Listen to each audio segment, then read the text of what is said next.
வணக்கம். செந்தணலின் பிரதான செய்திகள். விரிவான செய்திகளுக்கு முன் தலைப்புச் செய்திகள்.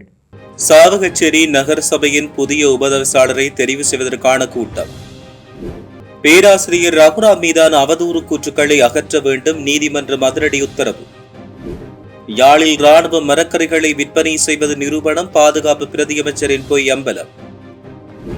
போக்குவரத்து அபராதம் குறித்த போலி தகவல்கள், பொதுமக்களுக்கு எச்சரிக்கை. இலங்கையில் வெப்ப அலை தீவிரம், தண்ணீரை சிக்கனமாக பயன்படுத்துமாறு அறிவுறுத்தல். வடமேல் மாகாண 2ஆம் தவணை பரீட்சைகள் ஒத்திவைப்பு, புதிய தேதிகள் அறிவிப்பு. போதைப்பொருள் விற்பனை செய்த இளைஞருக்கு மன்னார் நீதிமன்றம் பிறப்பித்த உத்தரவு. கபில சந்திரசேன வழக்கில் நீதிமன்றம் பிறப்பித்த உத்தரவு. வெளிநாட்டில் தாய், இலங்கையில் மகளுக்கு நேர்ந்த கொடுமை. நாட்டில் HIV பாதிப்பு அதிகரிப்பு, கொழும்பு கம்பகாவில் அதிக நோயாளர்கள் பதிவு. பெற்றோரை கொன்ற மகன் கைது, எம்பிலிப்பிட்டியில் அதிர்ச்சி சம்பவம். கரையோர பகுதிகளில் கடல் சீற்றம் தீவிரம், பொதுமக்களுக்கு முக்கிய அறிவிப்பு. ஹோர்முஸை தவிர்த்து புதிய துறைமுகத்தை அமைக்க தயாராகும் ஐக்கிய அரபு அமீரகம். தொடர்பென விரிவான செய்திகள். சாவகச்சேரி நகர சபைக்கு புதிய உபதவிசாளரை தெரிவு செய்வதற்கான கூட்டம் எதிர்வரும் 21ஆம் தேதி நடைபெறும் என்று வடக்கு மாகாண உள்ளூராட்சி ஆணையாளரால் வர்த்தமானி அறிவித்தல் வெளியிடப்பட்டுள்ளது. சாவகச்சேரி நகர சபையின் உபதவிசாளர் தொடர்பில் வடமாகாண ஆளுநரால் நியமிக்கப்பட்ட தனிநபர் விசாரணை அதிகாரியின் விசாரணை அறிக்கையின் பரிந்துரைக்கமைய முன்னாள் உபதவிசாளரின் உறுப்புரிமை ஆளுநரால் வரிதாக்கப்பட்டுள்ளது. அந்த வெற்றிடத்தை நிரப்ப தற்போது வடமாகாண உள்ளூராட்சி உதவி ஆணையாளர் எதிர்வரும் 21ஆம் தேதி காலை 9:30 மணிக்கு கூட்டத்தை கூட்டியுள்ளதாக தெரிவிக்கப்படுகிறது.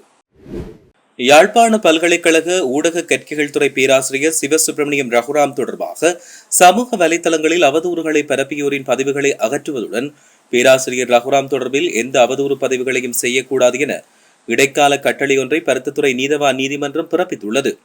இந்த வழக்கு விசாரணையின் பொழுது எதிர் மனுதாரர் ஒருவர் மீது நீதிமன்ற அவமதிப்பு வழக்கை தாக்கல் செய்வதற்கு உத்தரவிடப்பட்டுள்ளது. யாழ்ப்பாண பல்கலைக்கழக ஊடக கற்கைகள் துறை பேராசிரியர் சிவசுப்பிரமணியம் ரகுராம் மீது சமூக வலைதளங்களில் அவதூறு பரப்பினர் மற்றும் அதற்கு உடந்தையாக இருந்தனர் என்ற குற்றச்சாட்டில் 14 எதிர் மனுதாரர்களுக்கு நிகழ்நிலை காப்பு சட்டத்தின் கீழ் வழக்கு தாக்கல் செய்யப்பட்டது. குறித்த வழக்கு பருத்தித்துறை நீதவான் நீதிமன்றத்தில் நீதவான் முன்னிலையில் எடுத்துக் கொள்ளப்பட்ட போது 1ஆம், 3ஆம், 4ஆம், 5ஆம், 6ஆம் மற்றும் எதிர் மனுதாரர்கள் சமூக வலைதளங்களில் பேராசிரியர் ரகுராம் தொடர்பில் அவதூறான மற்றும் தடை செய்யப்பட்ட கூற்றுக்கள் பதிவு செய்தமையை ஏற்றுக்கொண்ட மன்று இதுவரை அவ்வாறு போடப்பட்ட பதிவுகளை அகற்றுவதோடு இது சம்பந்தப்பட்ட எந்த விடயத்தையும் எந்த ஒரு சமூக வலைதளங்களிலும் பதிவு செய்யக்கூடாது என்று இடைக்கால கட்டளையிட்டுள்ளதாக தெரிவிக்கப்பட்டுள்ளது. யாழில் வலிவடக்கில் உயர் பாதுகாப்பு வலயமாக இராணுவத்தால் பிரகடனப்படுத்தப்பட்டுள்ள தனியார் காணிகளில் விவசாய நடவடிக்கையில் ஈடுபடும் இராணுவத்தினர் மரக்கறிகளை யாழ்ப்பாணத்தில் சந்தைப்படுத்தி வருகின்றமை நிரூபணமாகியுள்ளது. கடந்த வாரம் நாடாளுமன்றத்தில் உரையாற்றிய பாதுகாப்பு பிரதியமைச்சர் வலிவடக்கில் இராணுவத்தால் உயர் பாதுகாப்பு வலயமாக பிரகடனப்படுத்தப்பட்டுள்ள காணிகளில் 1661 ஏக்கர் இராணுவத்துக்கு தேவை என்றும் அவற்றுக்கான இழப்பீட்டை காணி உரிமையாளருக்கு வழங்க நடவடிக்கை எடுத்துள்ளதாகவும் தெரிவித்தார். அத்துடன் வலிவடக்கில் இராணுவம் விவசாய நடவடிக்கையில் ஈடுபடுவது தமது சுய தேவைக்கென்றும் அவர் தெரிவித்தார். மேலும் இராணுவத்தினர் இத்தகைய செயற்பாடு உள்ளூர் விவசாயிகளின் வாழ்வாதாரத்தை கடுமையாக பாதிப்பதாக தெரிவிக்கப்பட்டுள்ளது. போக்குவரத்து விதிமுறைகளுக்கான அபராத தொகையை செலுத்துமாறு கோரி வரும் போலி செய்திகளை நம்பி பொதுமக்கள் ஏமாற வேண்டாம் என காவல்துறையினர் அறிவுறுத்தியுள்ளனர். இவ்வாறான செய்திகள் போக்குவரத்து பிரிவால் அனுப்பப்படுவதில்லை என காவல்துறையினர் தெளிவுபடுத்தினர். மேலும் இத்தகைய போலி குறுஞ்செய்திகளுக்கு எவ்வித பதிலும் அளிக்க வேண்டாம் என போக்குவரத்து பிரிவு மற்றும் வீதி பாதுகாப்பு பிரிவின் பிரதி காவல்துறை மாதிபர் WPA சேனாதீர பொதுமக்களை கேட்டுக்கொண்டார். குறித்த அறிக்கையில் அரசின் உத்தியபூர்வ GOVP இணையதளத்தை போல போலி இணையதளங்களை உருவாக்கி பொதுமக்களை ஏமாற்றி பண மோசடியில் ஈடுபடுவது தொடர்பில் இலங்கை அரசின் பல்வேறு சேவைகளுக்கான கட்டணங்களை பாதுகாப்பாகவும் எளிமையாகவும் இணைய வழியில் செலுத்துவதற்காக உருவாக்கப்பட்டுள்ள டிஜிட்டல் கட்டண முறையே இந்த GOVP ஆகும். வாகன சாரதிகள் போக்குவரத்து விதிமுறைகளில் ஈடுபடும் சந்தர்ப்பத்தில் காவல்துறையால் வழங்கப்படும் இடத்தில் வழங்கப்படும் அபராத பத்திரங்களுக்கான தொகையும் இந்த முறையினூடாக செலுத்துவதற்கான வசதி வழங்கப்பட்டுள்ளதாக தெரிவிக்கப்பட்டுள்ளது. இலங்கையின் 6 மாவட்டங்களுக்கு கடுமையான வெப்பமான வானிலை நிலவக்கூடும் என எச்சரிக்கை விடுக்கப்பட்டுள்ளது. அதேவேளை நாட்டின் முக்கிய நீர்த்தேக்கங்களின் நீர்மட்டம் 48% குறைவடைந்துள்ளதாக நீர்ப்பாசன திணைக்களம் தெரிவித்துள்ளது. முல்லைத்தீவு, வவுனியா, மட்டக்களப்பு, அம்பாறை, திருகோணமலை மற்றும் மொனராகலை ஆகிய 6 மாவட்டங்களுக்கு இந்த எச்சரிக்கை விடுக்கப்பட்டுள்ளது.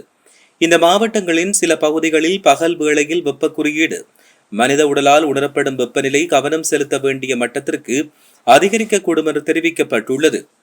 நீர்ப்பாசன திணைக்களத்தின் கட்டுப்பாட்டில் உள்ள 80 முக்கிய நீர்த்தேக்கங்களின் மொத்த நீர் கொள்ளளவு தற்பொழுது 48% காணப்படுவதாக நீர்ப்பாசன பணிப்பாளரும் நீர் முகாமைத்துவ பொறியியலாளருமான HMPSD ஹேரத் தெரிவித்துள்ளார். நீர்மட்டம் குறைந்து வருவதால் பொதுமக்கள் தண்ணீரை மிகவும் சிக்கனமான முறையில் பயன்படுத்துமாறும் அறிவுறுத்தப்பட்டுள்ளனர். வடமேல் மாகாணத்தின் 2ஆம் தவணை பரீட்சை நடத்தப்படும் திகதிகள் திருத்தப்பட்டுள்ளமை தொடர்பில் வடமேல் மாகாண கல்வி திணைக்களம் விசேட அறிவிப்பொன்றை வெளியிட்டுள்ளது. இதற்கமைய நாளை முதல் ஜூலை மாதம் 20ஆம் தேதி வரை நடத்தப்படவிருந்த பரீட்சைகள் ஜூலை 21ஆம் தேதி முதல் ஜூலை மாதம் 24ஆம் தேதி வரை நடத்த தீர்மானிக்கப்பட்டுள்ளதாக தெரிவிக்கப்பட்டுள்ளது.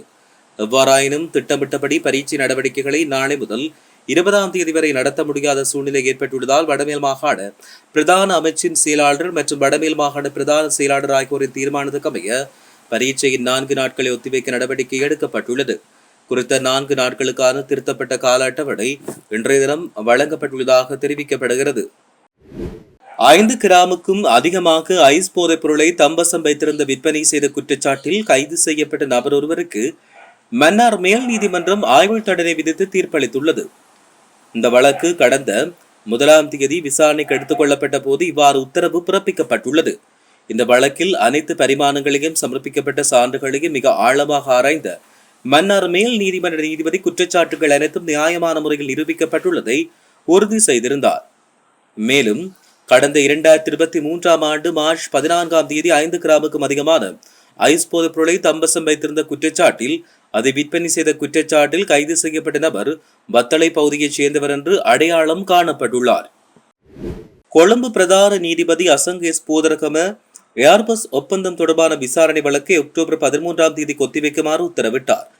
இந்த வழக்கு இன்று விசாரணைக்கு எடுத்துக் கொள்ளப்பட்ட போதே இவ்வாறு உத்தரவு பிறப்பிக்கப்பட்டுள்ளது.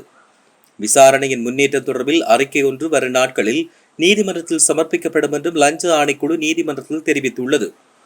இந்த வழக்கில் சந்தேக நபராக இருந்த ஸ்ரீலங்கன் ஏர்லைன்ஸ் நிறுவனத்தின் முன்னாள் CPA கபில சந்திரசேன தற்போது உயிரிழந்து விட்டதாக தெரிவிக்கப்பட்டுள்ளது. அத்துடன் வழக்கில் உள்ள உண்மைகளை நீதிமன்றத்தில் சமர்ப்பித்த சட்டத்தரணி உதர முகந்திரம் இந்த விழாவுடன் தொடர்புடைய நிமல் பெரேரா சார்பில் தாம் நீதிமன்றில் முன்னிலையாகுமாறு தெரிவித்துள்ளார். அப்போதைய நீதிபதி லஞ்ச ஆணைக்குழுவால் அந்த நபர் இன்னும் சந்தேக நபராக பெயரிடப்படவில்லை என்றும் சம்பவத்தில் சந்தேக நபராக கருதப்படும் பிரியங்கா நயோமலி சார்பில் நீதிமன்றத்தில் முன்னிலையான சட்டத்தரணி கர்ஷன மாதராட்சி அவர் வெளிநாட்டில் வசிப்பதால் அவருக்கு எதிராக சிவப்பு பிடியாணை பிறப்பிக்கப்பட்டதை ஏற்றுக்கொள்ள முடியாது என்றும் தெரிவித்துள்ளமை குறிப்பிடத்தக்கது. கம்பளையில் பாடசாலை மாணவியொருவர் உறவினரால் தகாத செயற்பாட்டுக்குட்படுத்தப்பட்டமை தெரிய வந்துள்ளது. 12 வயது பாடசாலை மாணவியொருவரை வைத்தியர்கள் பரிசோதித்த போது சிறுமியின் தாத்தாவால் தகாத செயற்பாட்டுக்குட்படுத்தப்பட்டமை கண்டறியப்பட்டது. சிறுநீர் தொற்று காரணமாக பாதிக்கப்பட்ட சிறுமி சிகிச்சைக்கு சென்ற போது இந்த விடயம் தெரிவிக்கப்பட்டுள்ளது. 54 வயதான சந்தேக நபர் 5 பிள்ளைகளின் தந்தையாவார். பாதிக்கப்பட்ட சிறுமி சந்தேக நபரின் வீட்டின் அருகில் வசிக்கும் அவரின் மகன் ஒருவரின் மகள் என்று தெரிவிக்கப்பட்டுள்ளது. வைத்தியசாலையிலிருந்து கிடைத்த தகவலின் அடிப்படையில் விசாரணைகளை மேற்கொண்ட கம்பளை போலீசார் சந்தேக நபரான சிறுமியின் தாத்தாவை கைது செய்துள்ளதாக தெரிவிக்கப்படுகிறது. நாட்டில் HIV வைரஸால் பாதிக்கப்பட்டோரின் எண்ணிக்கை ஆண்டுதோறும் அதிகரித்து வருவதாக பாலியல் நோய்கள் தொடர்பான சமூக நிபுணர் வைத்தியர் சத்யா ஹேரத் தெரிவித்தார். இன்று சுகாதார அமைச்சகத்தில் இடம்பெற்ற ஊடக சந்திப்பில் கலந்து கொண்டு பேசிய அவர் கொழும்பு மற்றும் கம்பஹா மாவட்டங்களில் இருந்து அதிகளவான நோயாளர்கள் பதிவாகியுள்ளதாக தெரிவித்தார். 2023ஆம் ஆண்டிலிருந்து HIV தொற்றாளர்களின் எண்ணிக்கை தொடர்ந்து உயர்ந்து வருவதாகவும் ஆண்களிடையே இந்த தொற்று அதிகரித்திருப்பதாக சுட்டிக்காட்டினார். பாதுகாப்பற்ற பாலியல் உறவுகள் HIV தொற்றுக்கான முக்கிய காரணமாக இருப்பதுடன் போதைப்பொருள் பயன்படுத்தும் போது ஊசிகள், சிரிஞ்சுகள் மற்றும் பிற உபகரணங்களை பகிர்ந்து பயன்படுத்துவதும் தொற்று பரவுவதற்கான காரணங்களில் ஒன்றாக உள்ளது. ஒருமுறை HIV தொற்று ஏற்பட்டால் அதை முழுமையாக குணப்படுத்த முடியாது என்பதையும் நோயாளிகள் வாழ்நாள் முழுவதும் தொடர்ச்சியான மருத்துவ சிகிச்சை மற்றும் மருந்துகளை பெற வேண்டிய அவசியம் உள்ளதையும் வலியுறுத்தினார். இதனிடையே HIV பாலியல் ரீதியாக பரவும் நோய் தொற்றுகள் மற்றும் ஹைபடைசிஸ் போன்ற நோய்களை ஆரம்பத்தில் கண்டறிந்து அவற்றின் பரவலை கட்டுப்படுத்தும் நோக்கில் கொழும்பு மற்றும் கம்பஹா மாவட்டங்களை மையமாக கொண்டு சிறப்பு நடமாடும் மருத்துவமனை திட்டம் முன்னெடுக்கப்பட்டுள்ளதாக அவர் தெரிவித்தார். இரத்தினபுரி எம்பிலிப்பட்டிய கிரவலவில் கடுவ பகுதியில் இடம்பெற்ற இரட்டை கொலை சம்பவம் தொடர்பில் 26 வயது இளைஞர் ஒருவர் கைது செய்யப்பட்டுள்ளார். போலீசாரின் ஆரம்பகட்ட விசாரணையின்படி தனிப்பட்ட தகராறின் காரணமாக ஏற்பட்ட வாக்குவாதம் முற்றியதை தொடர்ந்து இந்த கொலை இடம்பெற்றுள்ளது. சம்பவத்தில் உயிரிழந்தவர்கள் 58 வயதுடைய தந்தையும் 54 வயதுடைய தாயும் என்று தெரிவிக்கப்பட்டுள்ளது. கொலை சம்பவம் தொடர்பில் கைது செய்யப்பட்ட சந்தேக நபர் அவர்களின் மகன் என்று போலீசார் தெரிவித்தனர். மாத்தறை முதல் பொத்துவில் வரை அம்பாந்தோட்டை வழியாகவும், சிலாபம் முதல் புத்தளம் வரையிலும், காங்கேசந்துறை முதல் திருகோணமலை வரையிலும் உள்ள கடல் பகுதிகளில் நிலவும் சீற்றம் தொடர்பில் எச்சரிக்கை விடுக்கப்பட்டுள்ளது. இந்த அறிவிப்பை இன்று வானிலை ஆய்வு மையம் வெளியிட்டுள்ளது. இதற்கமைய மாத்தறை முதல் பொத்துவில் வரை அம்பாந்தோட்டை வழியாகவும், சிலாபம் முதல் புத்தளம் வரையிலும், காங்கேசந்துறை வரை திருகோணமலை வழியாகவும் உள்ள கடலோர பகுதிகளில் காற்றின் வேகம் அவ்வப்போது மணித்தியாலத்துக்கு 50 தொடக்கம் 60 கிலோமீட்டர் வரை அதிகரித்து அந்த பகுதிகள் அவ்வப்போது கொந்தளிப்பாக மாறக்கூடும் என்று தெரிவிக்கப்பட்டுள்ளது. இனி சர்வதேச செய்திகள். ஹார்மூஸ் நீரிணையை தவிர்த்து ஒரு புதிய துறைமுகத்தை அமைப்பதில் ஐக்கிய அரபு அமீரகம் கவனம் செலுத்தி வருவதாக சர்வதேச ஊடகங்கள் செய்தி வெளியிட்டுள்ளன. ஈரான் ஹார்மூஸ் நீரிணையை மூடியதன் காரணமாக ஐக்கிய அரபு அமீரகத்தில் வர்த்தகத்துக்கு ஏற்பட்ட இடையூறுகளை கருத்தில் கொண்டு இந்த முடிவு எடுக்கப்பட்டுள்ளது. அதன்படி துபாயை தளமாக கொண்ட முக்கிய உலகளாவிய நிறுவனங்களில் ஒன்று ஐக்கிய அரபு அமீரகத்தின் கிழக்கு கடற்கரையில் ஒரு புதிய துறைமுகம் மற்றும் கொள்கலன் முனையத்தை அமைக்க திட்டமிட்டுள்ளதாக தெரிவிக்கப்பட்டுள்ளது. இந்த திட்டம் 18 மாதங்களுக்குள் முடிக்கப்படும் என்று சர்வதேச ஊடகங்கள் செய்தி வெளியிட்டுள்ளன. இத்துடன் செய்திகள் நிறைவடைகின்றன. வணக்கம்.